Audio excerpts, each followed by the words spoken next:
Effects of drugs. जब से सुशांत सिंह राजपूत की मृत्यु के केस में ड्रग का एंगल सामने आया है, ऐसे बॉलीवुड स्टार्स के नामों की लंबी लिस्ट बन गई है जो ड्रग्स की लत के शिकार हैं। ड्रग्स का सेवन को लेकर जिस स्तर का हंगामा इस समय हमारे देश में देखने को मिल रहा है, उसका पूरा फोकस इस समय केवल और केवल बॉलीवुड है। लेकिन ऐसा नहीं है कि ड्रग्स का कंजक्शन केवल बॉलीवुड में ही होता है।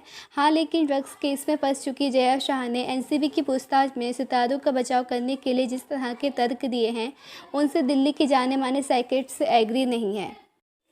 क्या वाकई ड्रग्स लेने से स्ट्रेस कम होता है? इस बारे में बात करते हुए मैक्स हॉस्पिटल दिल्ली के senior psychiatrist doctor Rajesh Kumar कहते हैं कि कोई भी ड्रग्स हमारे ब्रेन के मिड पार्ट में पहुंचने पर प्लेजर एक्टिविटीज़ के सर्किट में जाकर काम करता है। आमतौर पर ब्रेन का यह हिस्सा फूड, प्लेजर एक्टिविटीज़, म्यूज़िक आदि के कारण एक्टिव होता है। ड्रग्स भी ब्रेन के इसी सर्किट पर काम करता है और ड्रग लेने के बाद हाई फील होने लगता है। क्यों सितारे यूज़ करते हैं ड्रग्स? सुशांत डेथ केस से जुड़े ड्रग्स मामले में जेल में बंद जहां शाया का कहना है कि फिल्मी सितारे अपने स्ट्रेस और डिप्रेशन को कम करने के लिए ड्रग्स लेते हैं। इस बारे में डॉक्टर राजेश कहते हैं कि ये पूरी तरह एक मिथ है कि एंजाइटी और डिप्रेशन में लोग ड्रग्स लेते हैं।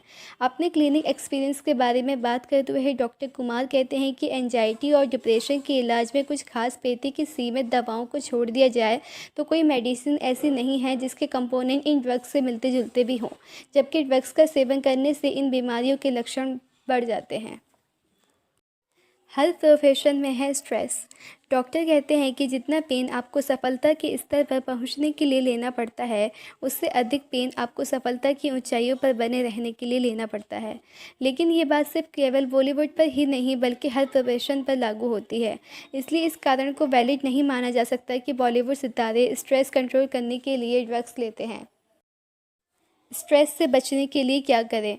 डॉक्टर के अनुसार स्ट्रेस कम करने के कई दूसरे तरीके होते हैं जो आपको शारीरिक और मानसिक रूप से मजबूत बनाने का काम करते हैं। इसमें माइंडफुलनेस प्रैक्टिस, मेडिटेशन, योगा और अन्य स्पिरिचुअल प्रैक्टिस की जा सकती हैं। आप साइकियाट्रिस्ट से ट्रीटमेंट, साइकोलॉजिस्ट से काउंसलिंग ले सकते हैं। ये सभी स्ट्रेस से लड़ने के हेल्दी तरीके हैं। Thank you.